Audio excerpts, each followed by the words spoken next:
お嬢様、ドラノール様がお越しになりました。これはたかだか筋書きの確認をするだけのために異端審問官のそれも主席がお越しになるとは。大法院はよほどの暇か人余りと見える。私が立ち会いを命じられるほどにあなたのゲームが複雑難解かつ見事なものであるとお思いいただきたいものです。世辞はいらぬ。座るがよい。ロノウェ、主席殿に甘い紅茶とクッキーの用意を。かしこまりました。結構です。それより早速拝見させていただきたいです。あなたが紡ぐ新しきゲームの筋書きを。よかろうとも。大筋はできている。物語としての就職はまだまだ途中だがな。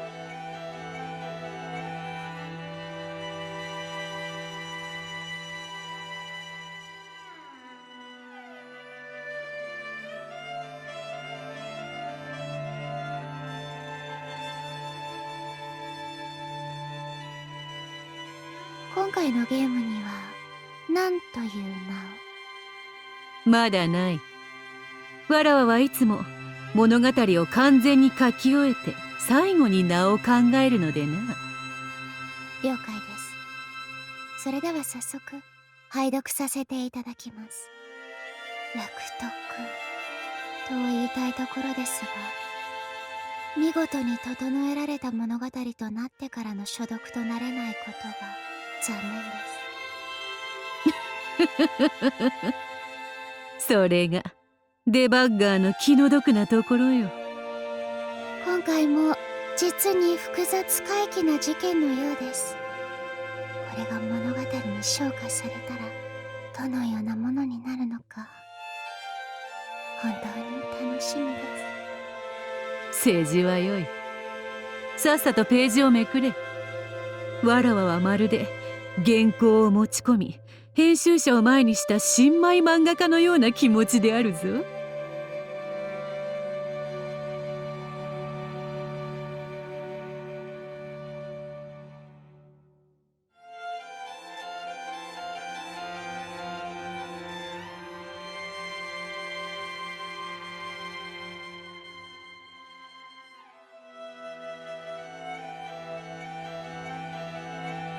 まさに物語の卵です。これをあなたは時間をかけてじっくりと温め孵化させるのです。できることならそなたには見事なアイスクリームとして完成してから賞味させたかったのであるがな。もちろんそれが最高です。しかしこれはこれでおつなものとも思っています。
ありがとう。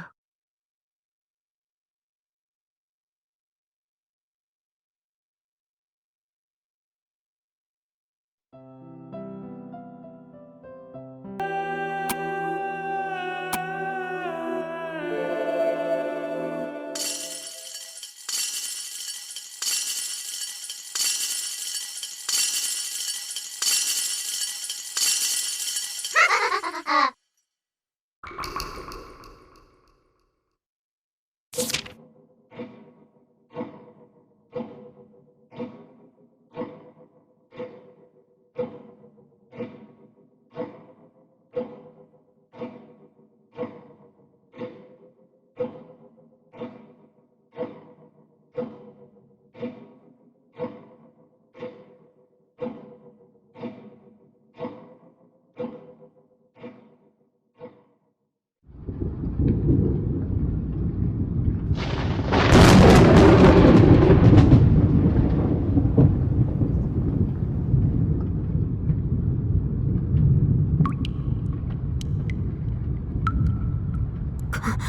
これは一体。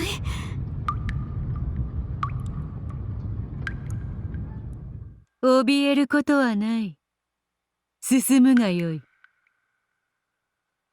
これが親父殿の秘密の通路というわけなのかね。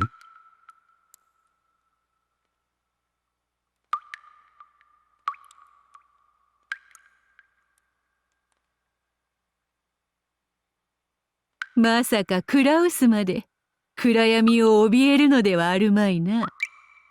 それともこうして礼拝堂の裏で風雨に身をさらし続けることを選ぶというのか。この先に何があるというのかね。その目で確かめるがよい。うすうすは想像がついているくせに。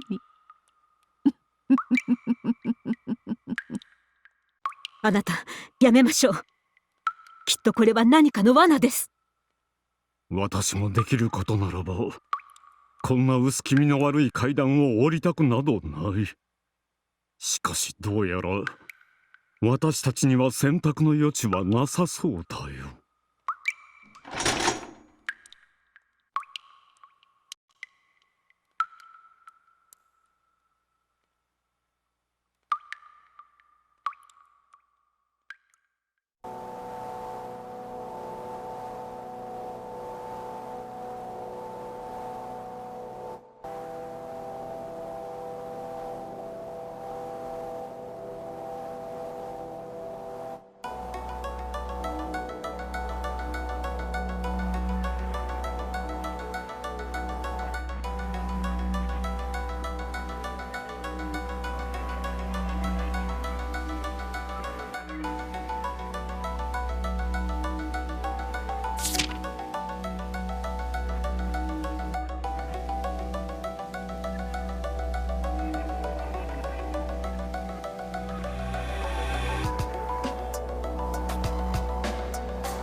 そんな、どうしてお父様が自分の住む島にそんな爆弾を仕掛けるというのですか。六軒島にはかつて海軍の秘密基地があり、徹底抗戦に備えて莫大な量の弾薬を備蓄していたという話は何度か聞いたことはある。そして親父殿も命運が尽きた時には島もろともきれいさっぱり消え去るというようなことを昔言っていたような気がする。そうと。そしてその仕掛けがこれらなのだ。その仕掛けは後宮家の真の当主に受け継がれる。つまり今はわらわだけがその仕掛けを使いこなすことができるのだ。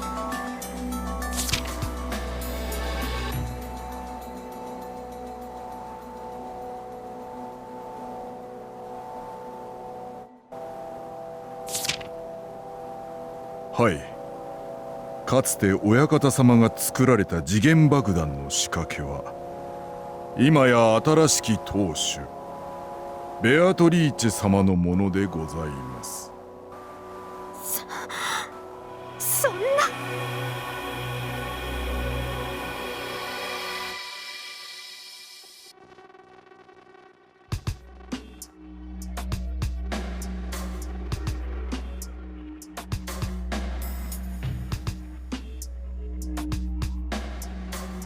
なるほど、恐ろしい話だよ。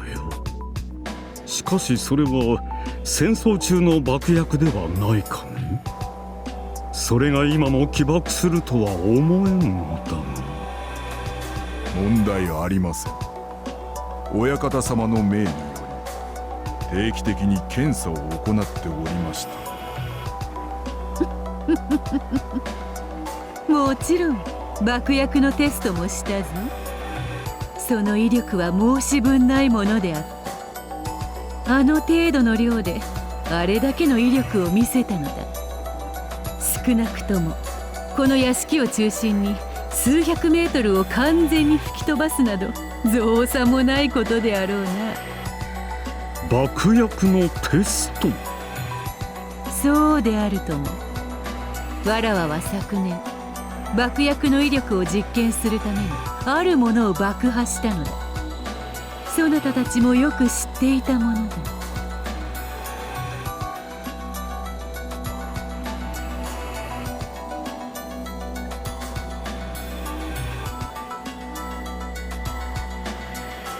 旦那様、奥様、お忘れですか？鎮守の社のこと。鎮守の社。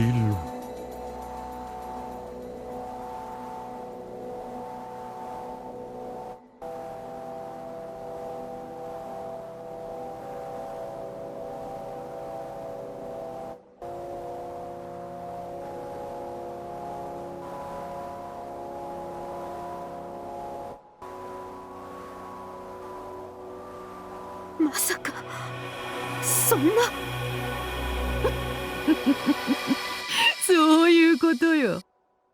わらわの復活を祝ってあの社を岩礁ごと吹き飛ばさせてもらったのよ。しかしあれほどの威力とは。社が吹き飛べば上等と思っていたが、まさか岩礁ごと吹き飛ばすとはな。人間の生み出した武器も実に恐ろしいものだぞ。状況は理解したよ。それで君はここへ私たちを招いてその話を聞かせた。それに対し何を求めているというんだね。普通ならばそれに対し金でも要求するのかと考えるところだが、そこに山と積まれている黄金があるように君がお金に困っているようには到底見えん。そして私の命が目的ならさっさと奪っているはずだ。まさか冥土の土産を気取って六軒島の秘密を聞かせてくれたわけではないと思うのだがね。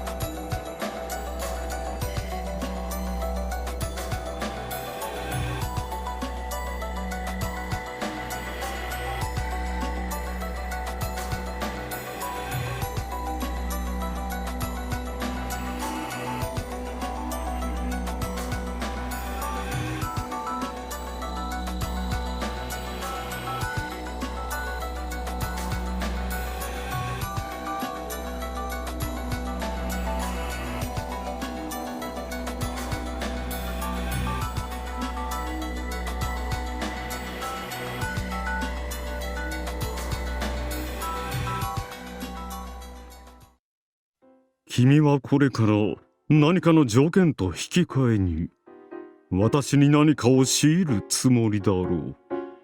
それがどのようなものか私には皆目見当もつかないが、可能な限り交渉に応じるつもりだ。ほう、意外にも理解が早くて助かるぞ。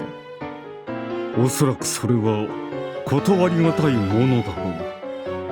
何しろ今の私たちは島丸ごと君に人質に取られているも同然なのだからね。その通りだ。爆発から逃れる方法は2つしかない。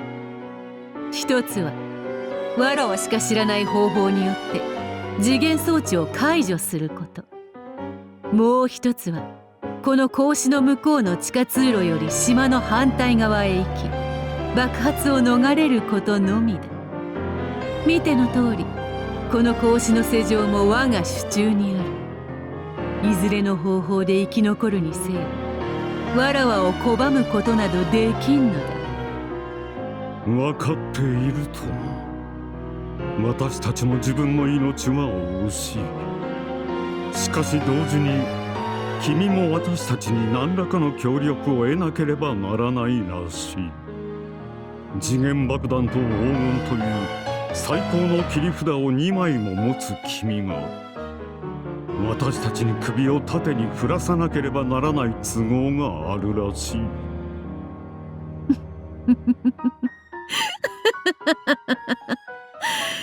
いいともクラウスよ。そなたが望むならそうしようではないか。これは脅迫ではない、取引だ。わらわはそなたたちの協力を得たい。先に見返りを聞こうではないかね。この黄金の山のすべてと家族の命を保証しよう。ただしそれ以外の一切は諦めてもらうがな。それ以外の一切という意味をもう少し詳しく伺いたいね。そのままの意味だ。何しろこの島のすべては吹き飛ぶのだからな。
それで私たちに何をしろというのですか。協力するとは言ったが、おかしな犯罪の片棒は担ぐにいる。わらわはとある人物をもてなすためにある芝居を上演したい。ある物語。そやつとわらわは推理小説をたしなみ、互いに議論を交わした仲よ。故にその6年ぶりの帰りを祝って極上のミステリーで歓迎してやりたいのだ。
とにかく親父が降りてこねえことには始まらねまったくだわ。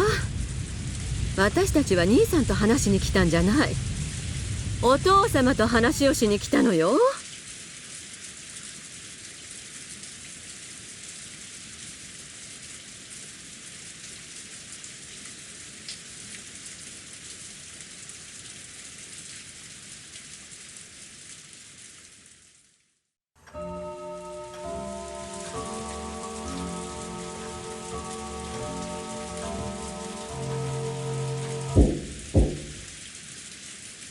誰だね。失礼いたします。源氏でございます。あら源氏さん、どうしたのこんな時間に。ちょうどよかった。少し喉が渇いてたんや。この辺で少しお茶でももらって休憩しようやないか。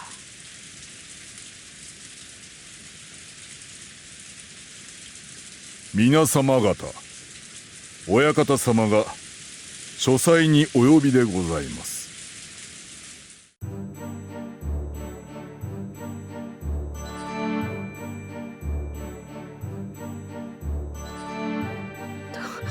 どういうことよこれは。知らんよ。親父殿の気まぐれは今も昔もどうにもならんのね。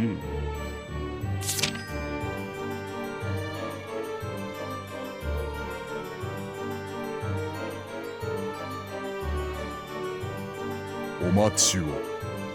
旦那様と夏日様はこちらでお待ちくださいませ。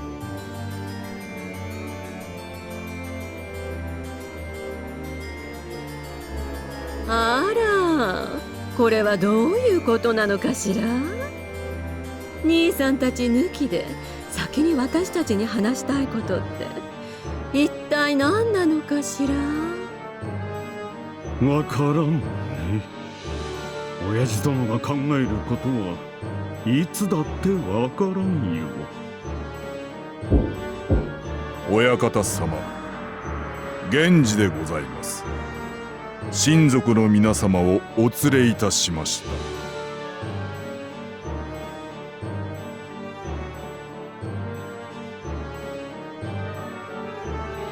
皆様、栄光ある後宮家の当主金蔵様の書斎でございます。くれぐれも粗相のなきようお願い申し上げます。源氏さん、親父の機嫌はいいんだろうね。はい、当主様はすこぶる上機嫌でおられます。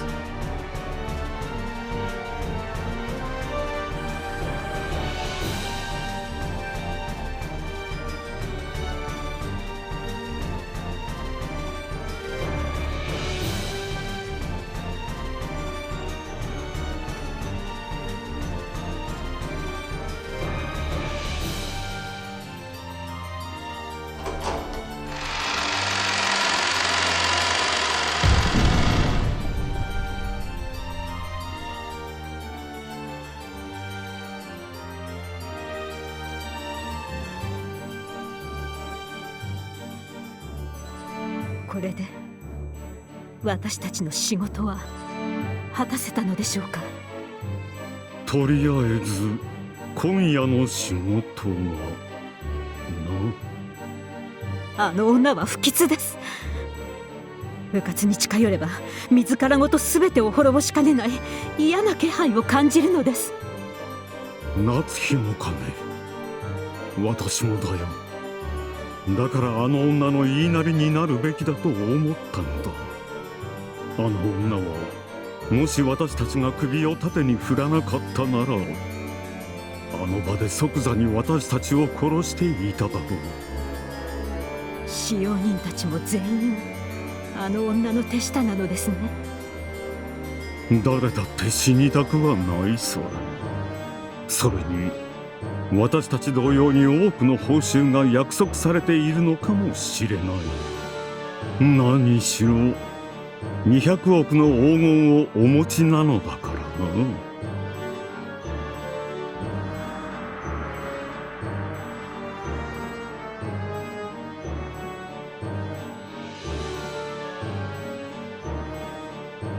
お疲れ様でございます。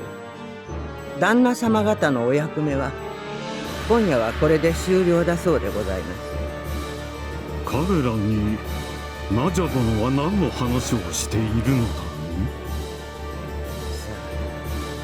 ベアトリーチェ様のお考えは私どもには分かりません。なるほ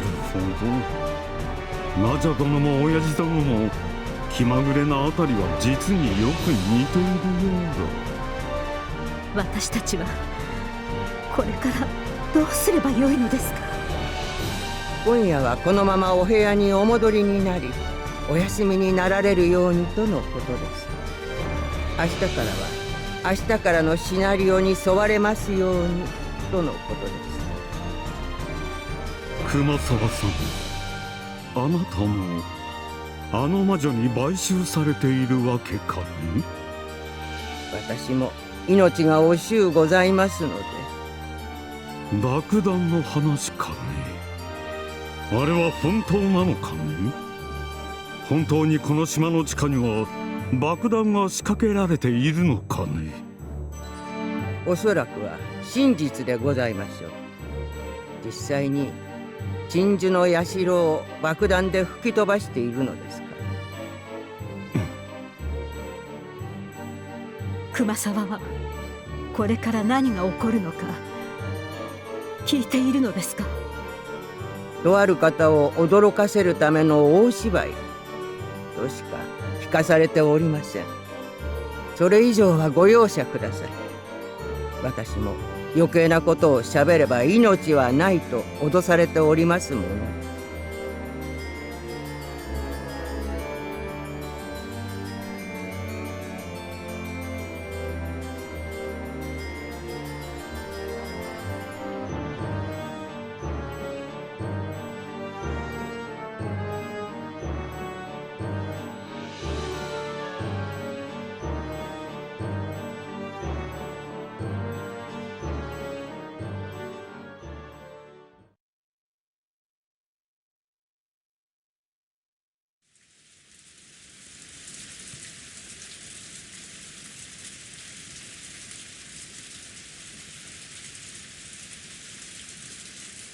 親方様、親族の皆様5名をお連れいたしました。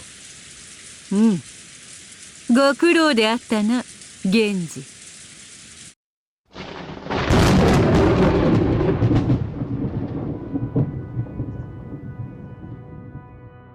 皆様、栄光ある後宮家の当主ベアトリーチェ様のおなりでございま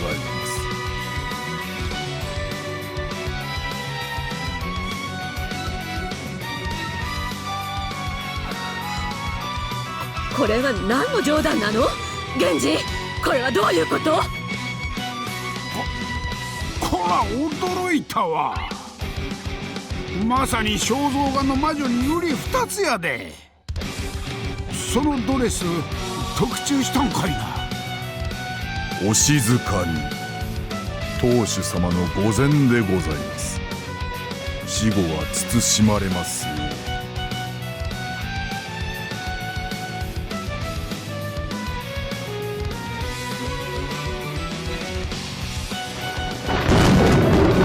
すべてを我が最愛の魔女に返す日がやってきたということだ。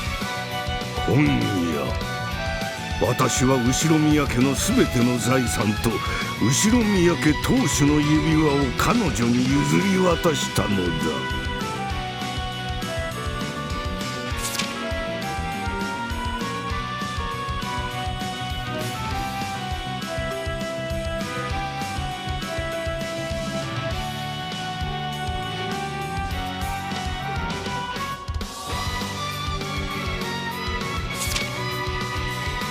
さて、今宵そなたらを集めたのには理由がある。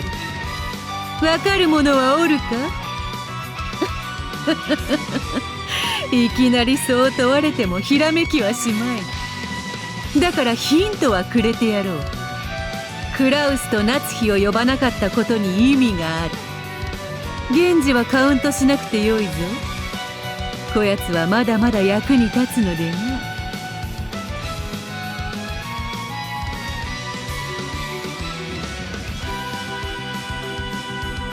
ベアトリーチェよ、この私にもわからぬ問いを用意するとは実に味なことをするではないか。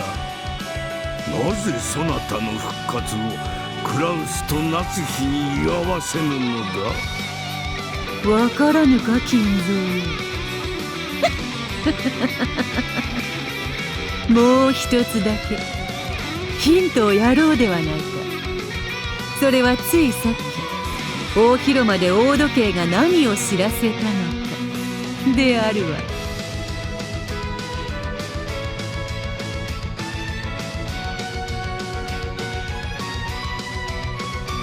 やれやれ、金蔵にもわからぬとは失望であるぞ人間ども。それでは正解を教えてやろう。はてさて今回はどのようにしたものか。七姉妹ではマンネリだし、シエスタの姉妹兵もおなじみが過ぎる。ガープも良いかと思ったが、やはりここは久々に新しき客人を招こうではないか。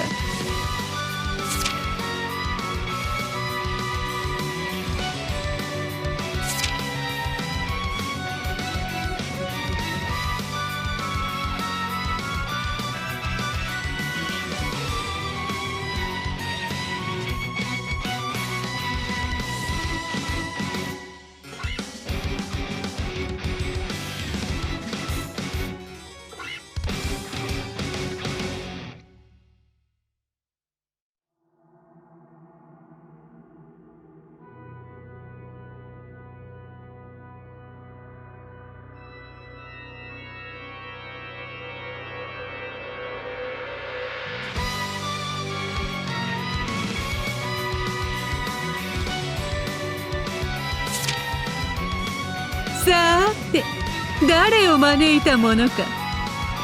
誰でもよいがわらわを退屈させぬことだけが条件だ。いでよ契約の悪魔よ、誰でも構わぬわ。いでて我が退屈を癒すがよい。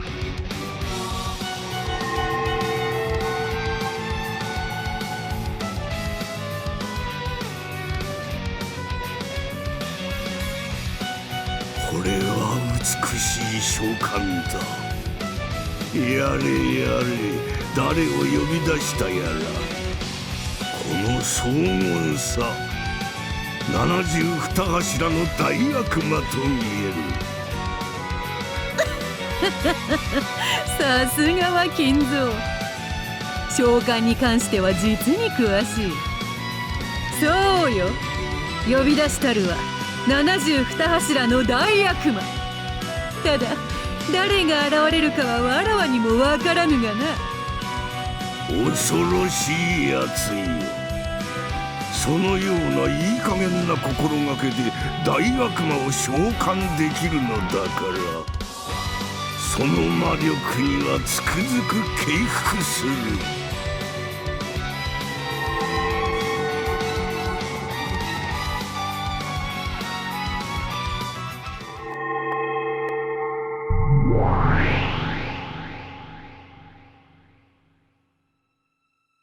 さて誰がわらわの召喚に応えたやら。フラウロスであるな。さすがは金蔵よ、一目でわかるとはつくづくそなたは人間離れしている。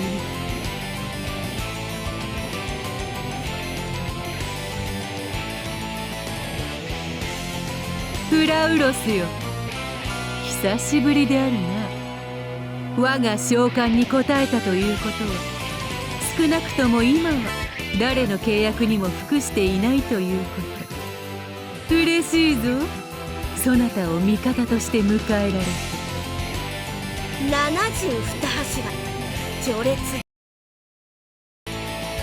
灼熱のフラウロス登場だぜ。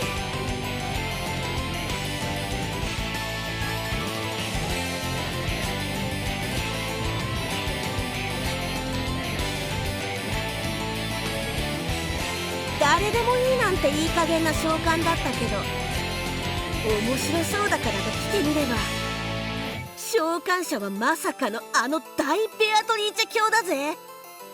雇われ商売とはいえ面白いもんだぜ。そうであるな。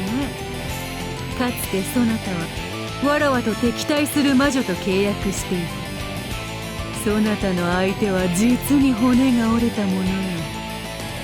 ま、お仕事だから仕方ないぜ。それであちしの仕事は？あちしの仕事は殺すことか壊すことだけだぜ。久しぶりだから暴れたくてうずうずしてるぜ。わらわの儀式への協力を命ずる。すでに時計はその始まりを刻んでいるのでな。これより第一の番の生贄に6人を殺すことを命ずる。6人殺す。了解だぜ。ここに都合よく並んでる6人をぬっ殺しちまってもいいんかね。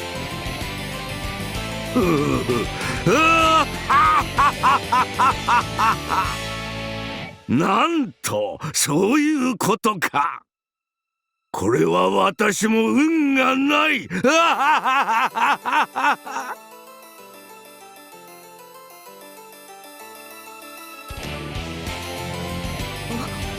お父様、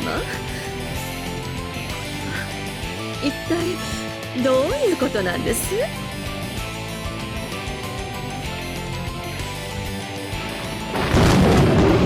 運のないやつらだぜ。さて誰から食らってやろうかね。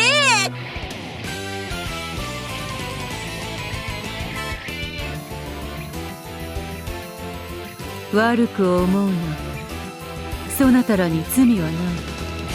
恨み6年もの長きにわたり約束を保護にしたあの男を恨むのだな。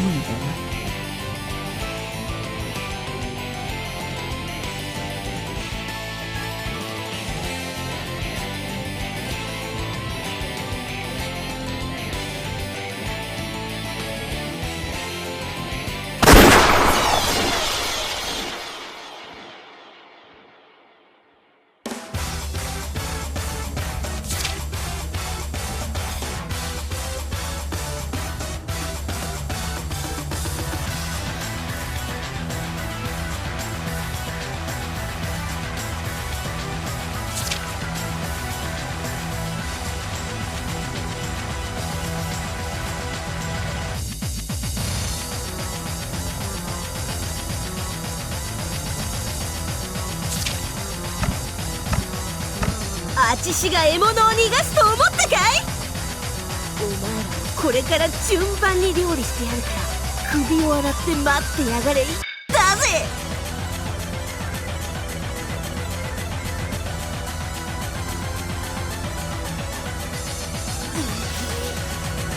やっぱジジイの肉はうまくないぜ。後で胃腸薬を飲まないと。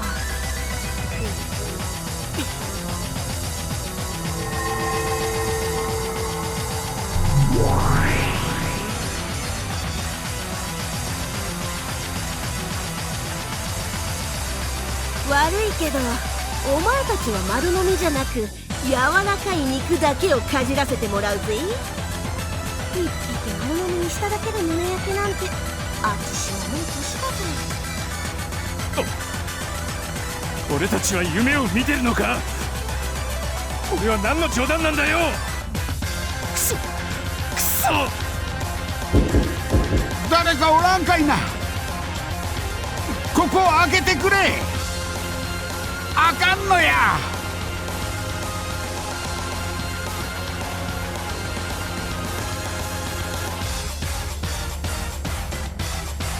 あと5人であるぞ。さっさと始末してしまえ。へえ、合点承知。今夜はモツの気分なんで、お前らの温かい腹渡ぶちまけちゃうぜ。物騒なこと言いやがって。女をあんまりからかうと一定目に遭うぞ。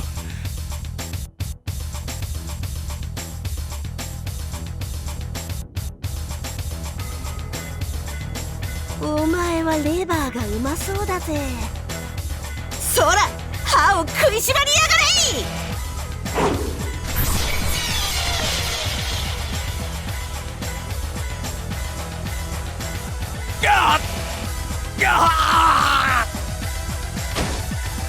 ルドルフ兄さん。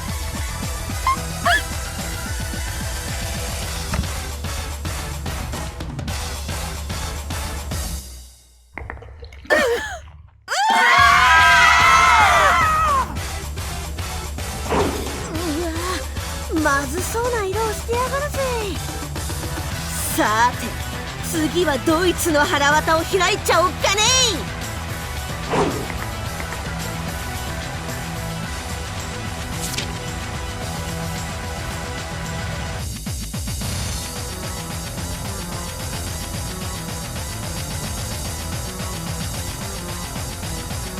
中年どもはどいつもこいつもうまくなさそうな腹渡してやがるぜ。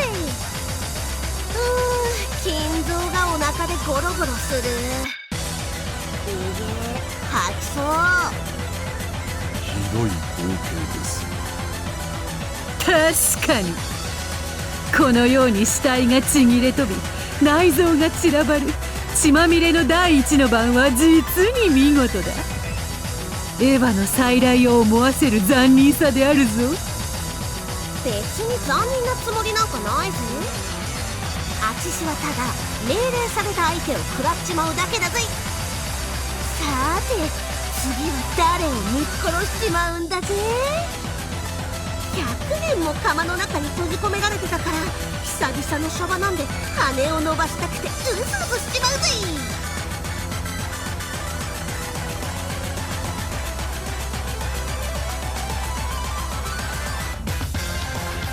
申し訳ないが、我が儀式にはいろいろと作法があるのでね。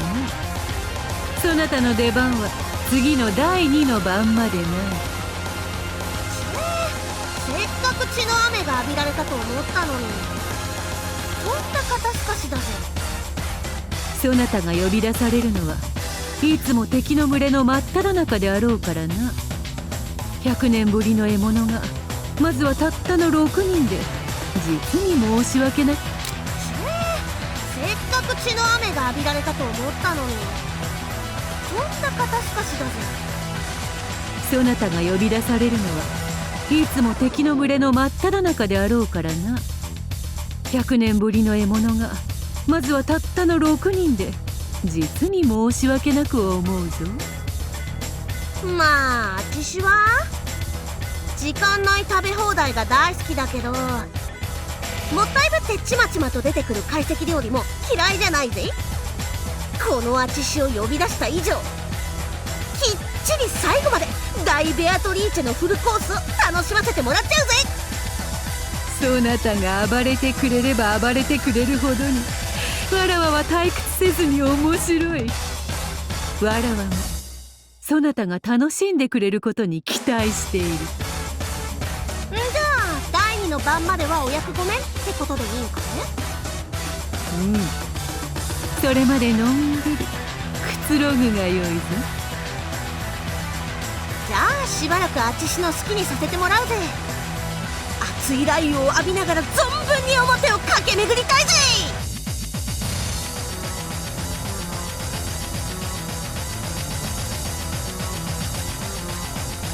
あちしは72柱の序列第64位、灼熱のフラウロス。全てを食い尽くすぜ、燃やし尽くすぜ、ぶっ飛ばすぜ。ああ、次の出番が待ちきれね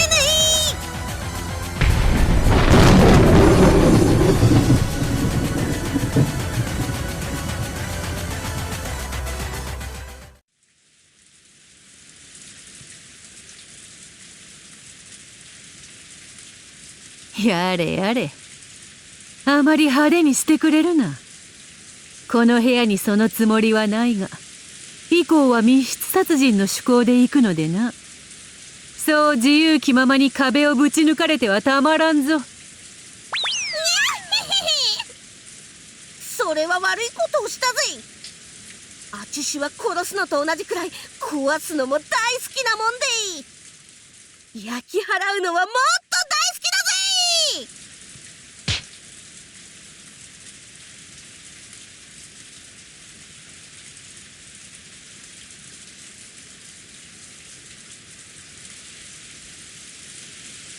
なるほど、なかなかに退屈をさせぬやつだ。それにしても無残なものよ。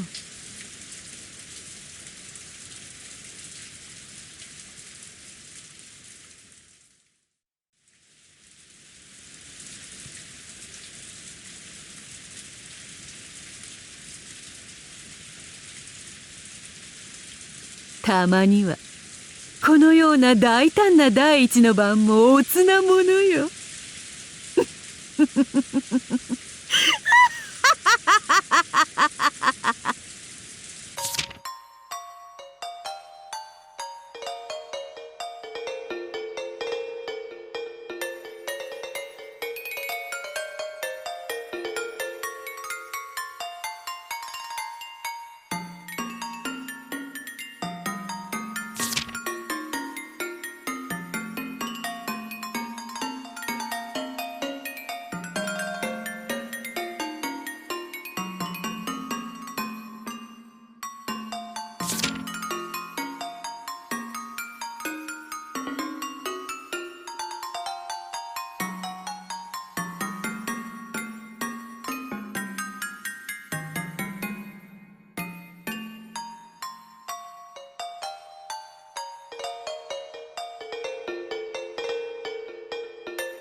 どうしたんです熊沢さん。開けますよ。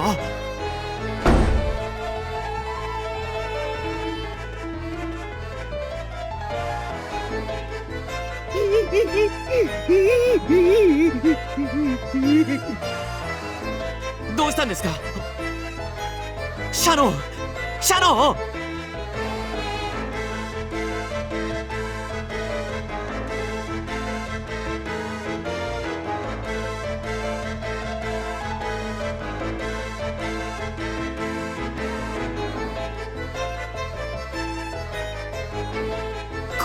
これは一体シャノン。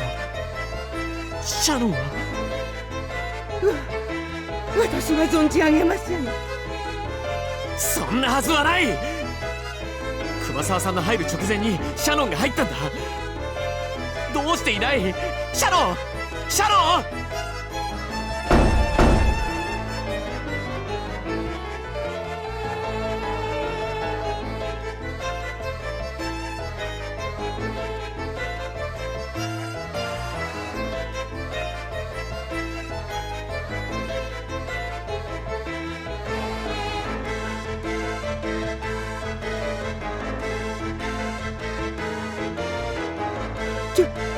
長寿様、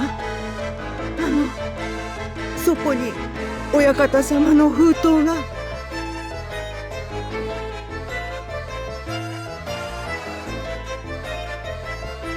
まさかそんな。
使用人たちよ、さあいよいよそなたらの出番である。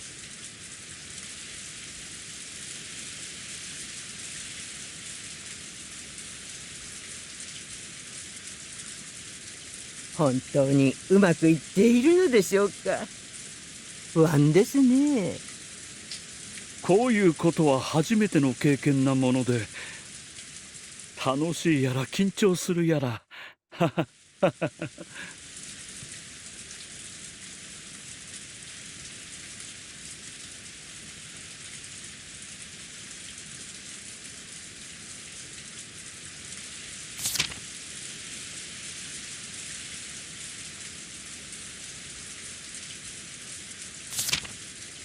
ではそれぞれ決められた部屋へ移動してもらおう。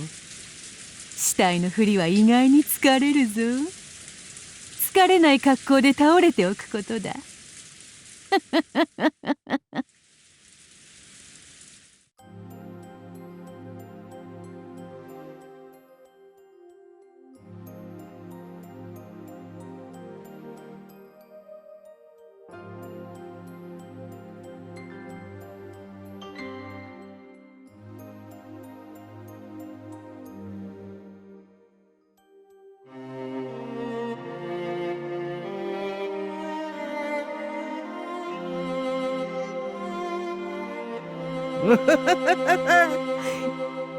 いろいろないたずらをしてきましたけれど、こんな大きないたずらは初めてですね。準備はいいか、熊沢よ。おや、ベアトリーチェ様、使用人ごときに奥様のベッドで横になるなどもったいのうございます。嘘をつけ。ベッドメイクの時、一度や二度飛び込んでみたくせに。それを言ったらベアトリーチェ様だって。それではメイクを始めるぞ。横になるがよい。それでは失礼いたします。これこれ、死体がわざわざ靴を脱ぐか。履いたままでよい。奥様のベッドに土足で上がるなんて、なんだか申し訳ない気がしますね。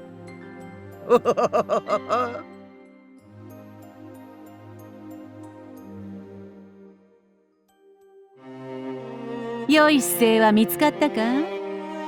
ただ横になるだけでも長時間同じ姿勢を維持するのは疲れるぞ。ええ、存じておりますとも。でもこれも1億円のためですものね。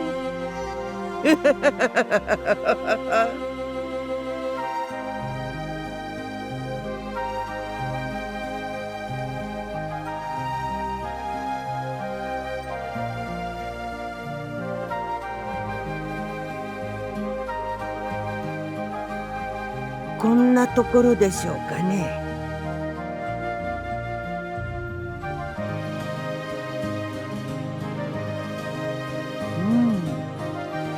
様になっているぞ。さすが、人を騙しておちょくることに関しては才能がある。このような大芝居を打つベアトリーチェ様には到底かないません。ではメイクを始めるぞ。しばらく動くな。いやいや、もうそなたは死体なのだから、当分は身動きせずにいてもらうのだが。南條先生が出て行ったらもう楽にしてもよいのですね。うん。南條が検視を終えた後は警察が来るまで部屋を封印することになっている。そうしたら少しは楽にしてよい。もっとも死体なのであるぞ。賑やかな音を立てるでないぞ。それは存じておりますとも。ではこっそりとこれを隠しておきましょうかね。やれやれ、用意周到なことだ。あまりリラックスしすぎて気取られるでないぞ。万一芝居が失敗したら報酬もなしなのだからな。もちろん注意しますとも。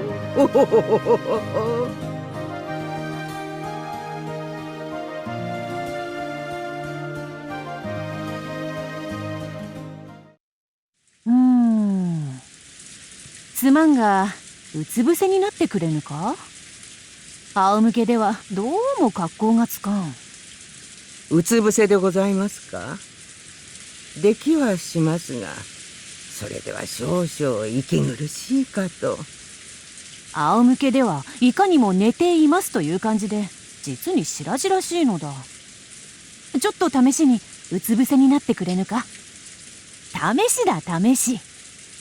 そうでございますか。では失礼して。長くその姿勢を保つのは苦しいか。しばらくならなんとかなりましょうが。検視は早めに済ましてほしいものですね。そうかそうか。しばらくそのまんま。ちょっと衣装をいじらせてもらうぞ。あまりに綺麗に服を着こなされていてもリアリズムがないのでな。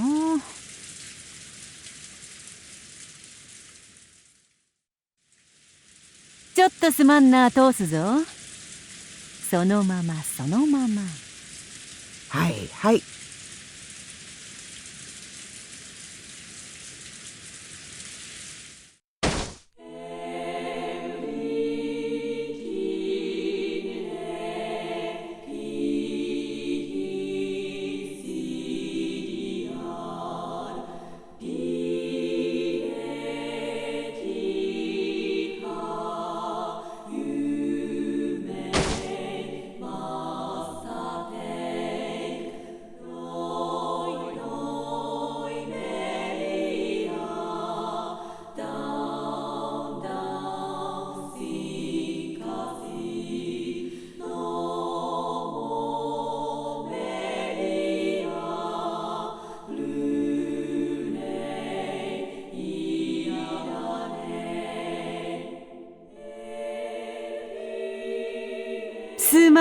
あ熊沢、そなたのえぐられし部位は足首。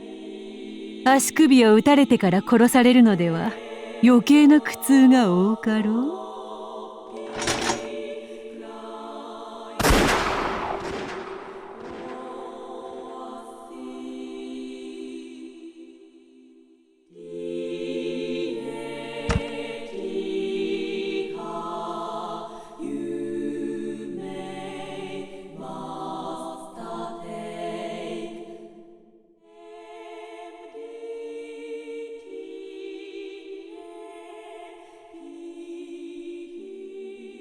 第4と第5の番あたりは銃だけで蹴りがつくのだがな。後の番になればなるほど面倒になる。なのでゴーダのような大男は第4第5の番でないと殺すのに苦労してしまうのでな。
ジェシカ、落ち着きなさい。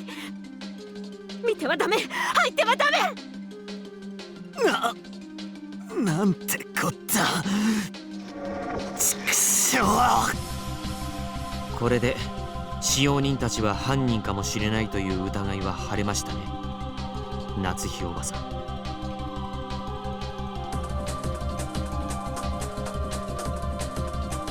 どうですか、南條先生。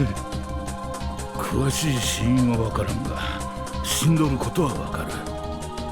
ただ少なくともこいつが致命傷でないことは確かだ。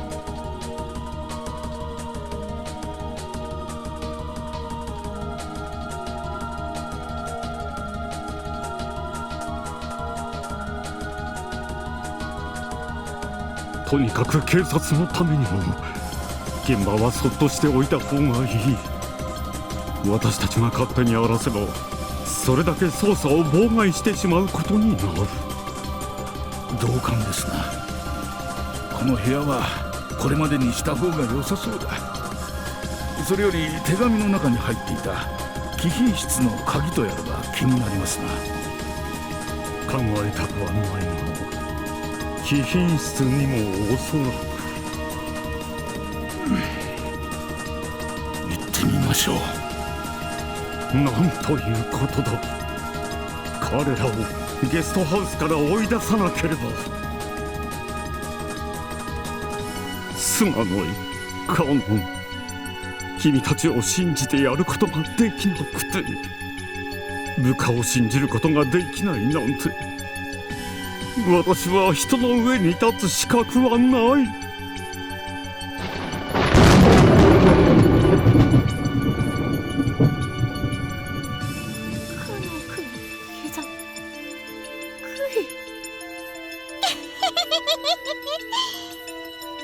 第7の番だね。膝をえぐりて殺せ。ってことは第4、第5、第6はどうなるんだい。他にも少なくとももう3人殺されてるって意味じゃないのかい。落ち着けよジョージの兄貴。まだそうと決まったわけじゃ。クラスおじさん、貴賓室へ急ぎましょう。少し待ちたまえ。割った窓をこのままにはできない。鎧戸を閉めておこう。カノ君、母さん、せめて最後に顔だけでも。気持ちはわかります。でもこれ以上現場は荒らせません。犯人を必ず見つけるためにもこのままにしなくては。だからここから祈りなさい。彼の冥福を。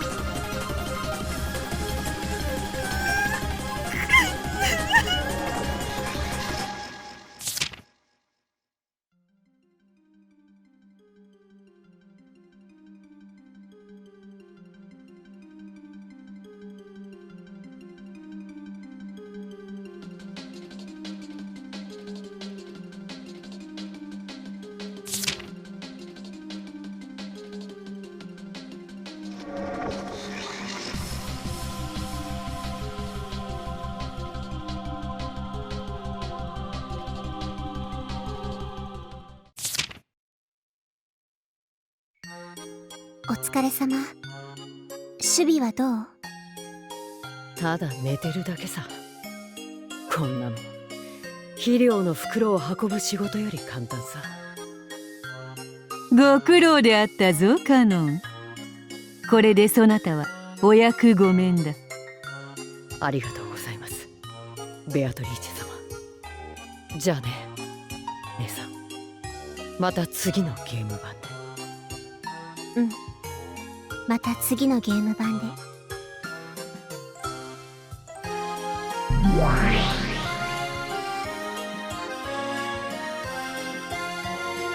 さて、連鎖密室の鳥を飾るのはそなたであるぞ。はい、心得ております。そなたには第4の番を与えることにする。これが最も慈悲深い番だ。ありがとうございます。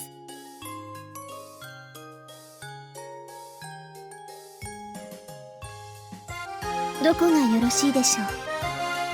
祭壇の裏手あたりはどうか。かしこまりました。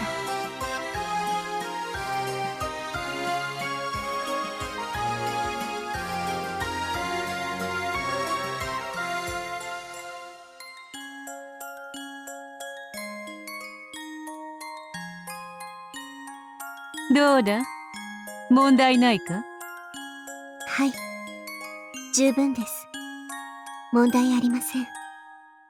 では先に杭の化粧から始めよう。そなたの杭は血で汚すことが難しいのでな。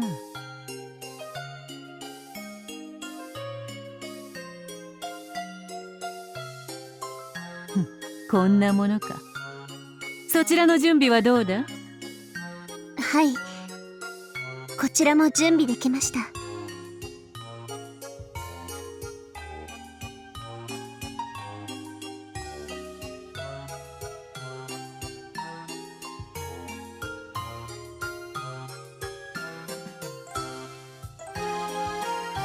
うまく落ちそうか？は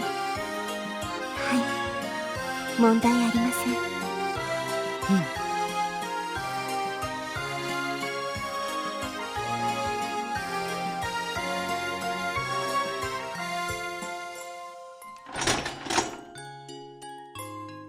悔いはないのか？ありません。すべてはベアトリーチェ様のおぼし召しのままに。残念であるぞ。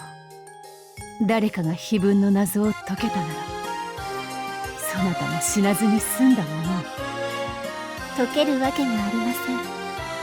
あれほどの難解な謎はもとより望みのない賭けでした。それでもわらわはかけたのだ。それでも叶う奇跡こそが魔法だとな。この毒素に満ちた人間の世界には魔法も奇跡もありません。ベアトリーチェ様、あなたこそが唯一の魔女にしてこの世に魔法を権限できる唯一の存在なのです。そうだ、我こそは黄金の魔女ベアトリーチェ。安らかに眠れ。次にそなたが目覚めるときは、そこは黄金鏡だ。そこにはそなたの愛するジョージもいる。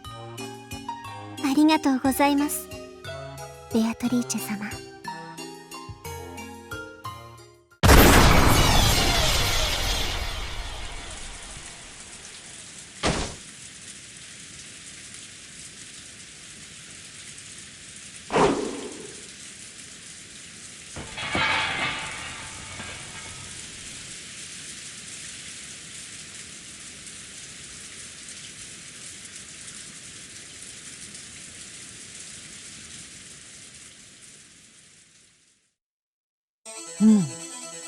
これで倒れた拍子に眉間より杭が抜けたように見えるな。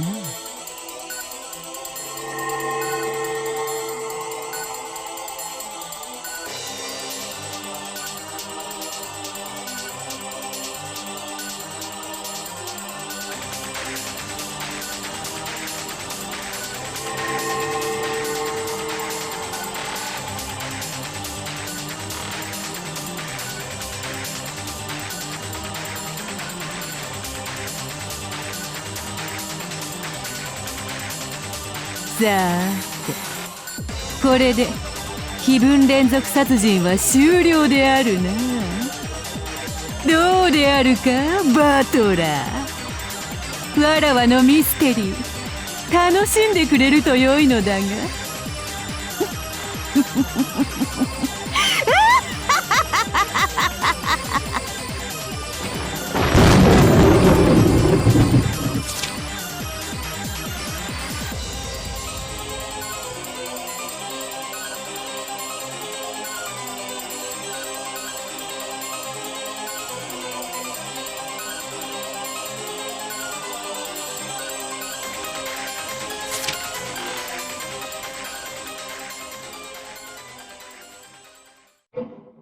今のところはそんなものである。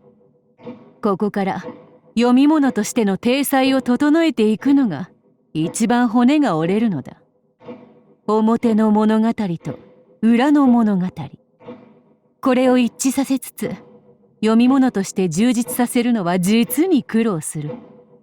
トリックを考え出すのと同じかそれ以上にな。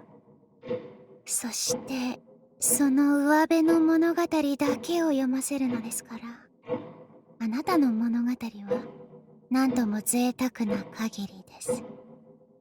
そうであるな。わらわは常にミステリーの物語とファンタジーの物語の2つを描いている。にもかかわらず公開されるのはその一方の物語だけだ。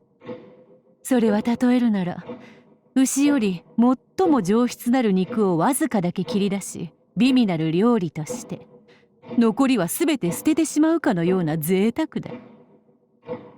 贅沢な例えです。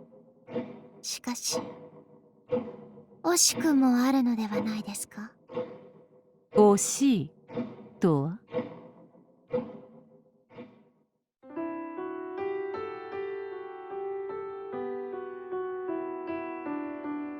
あなたは倍の物語を描き、その上辺の半分だけを料理します。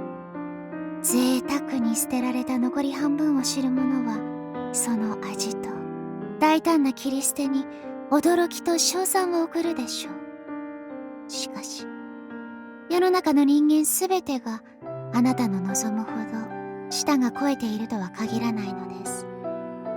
そういう輩も時にはいるであろうな。あなたはそれを1000人に1人と記しましたが、おそらくは逆です。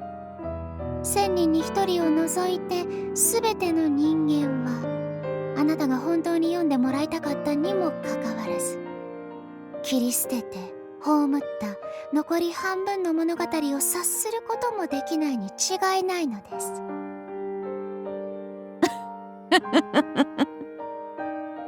良いではないか。贅沢に上辺のみを切り取って物語とした読み物だ。ならばその読み手も1000人に1人を除いて全てを切り捨てるというのもなんとも贅沢で良いではないか。それであなたは良いのですか？人は物語を読まれるために書くのです。誰にも読まれることのない物語を書き、自ら闇に葬るなど、贅沢の極みを超えて愚かしくさえ思えるのです。良いではないか。1000人の999人に理解できるように記したものが文書と呼ばれるなら、1000人の1人にしか理解できない我が物語は奇書と呼ばれるにふさわしい魔女の描く物語なのだ。ならば奇妙な味たる奇書で良いではないか。私の役目は戒律を用いてその奇なる物語を万人に理解できるようにすることです。そういうことだ。だからこそ本当はそなたの手に委ねたくはない。ですが、あなたの考えは分かりました。999人に理解できるようにはできませんが、せめてあと1人理解できるようにする手伝いをできるかもしれません。手伝いとは何か？この未完成の原稿をいつの日にか公開したいのです。わらわが料理に使い捨てた腹綿をわざわざゴミ箱より引っ張り出そうというわけか？あなたはおそらく誰にも理解されないでしょう。しかしながらそれはあなたの本心とも思えません。あなたは999人への理解は求めていない。しかしそれでもたった1人への理解を求めている。その1人さえ現れぬ可能性もあるわけだからな。自分の胸の内を誰かに理解してほしいと願うのは恋する少女だけではない。1000年を経た魔女とてそれを願うのだ。そして少女はわざと難解な言葉でそれを語り、たった1人の王子の迎えを待つ。そういうわけだ。わらわも長い月日をかけてなんともややこしい物語を書き上げたものよ。もしその王子が現れない時、私があなたへ導く道しるべとなりましょう。ミステリーであることを保証するノックスの実会か。そんなものが果たしてわらわへの道しるべとなるものか。それでも足りなければ、この未完成の原稿を公開し、あなたの世界への鍵とします。なんとも恥さらしな話だ。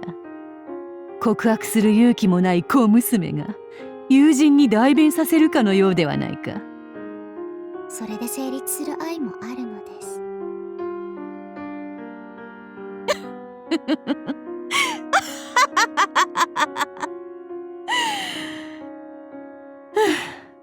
よかろう。この原稿をそなたにくれてやろう。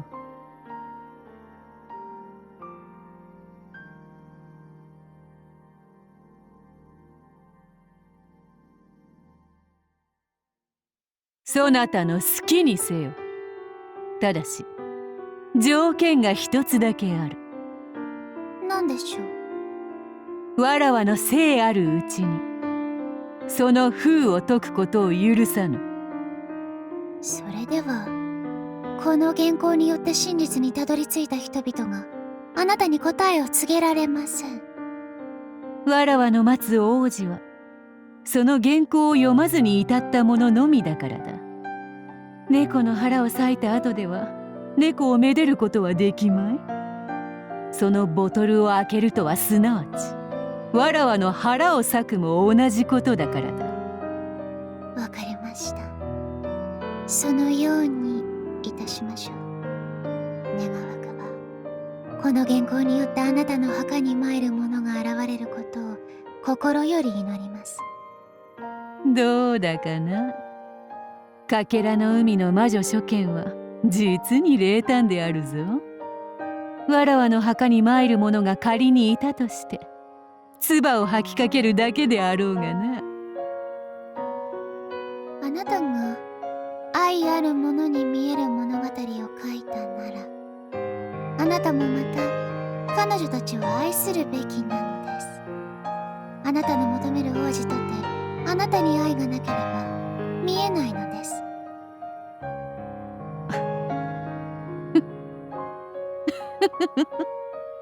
これは一本取られたぞ。そなたの勝ちだ。さあ、そのボトルを手土産に帰るがよい。わらわはまだ死なぬ。書き終えねばならぬ物語はまだまだ長いのでな。それではこれで失礼します。お元気で、大ベアトリーチェ卿。あなたを待つ大勢の愛ある魔女のことをどうかお忘れなく。そうであるな。それをそなたの置き土産と思い受け取ることにする。ロノウェ、客人のお帰りだ。玄関まで見送るがよい。その後わらわにはもう一度紅茶を。久しぶりに甘いミルクティーを飲みたくなった。かしこまりました、お嬢様。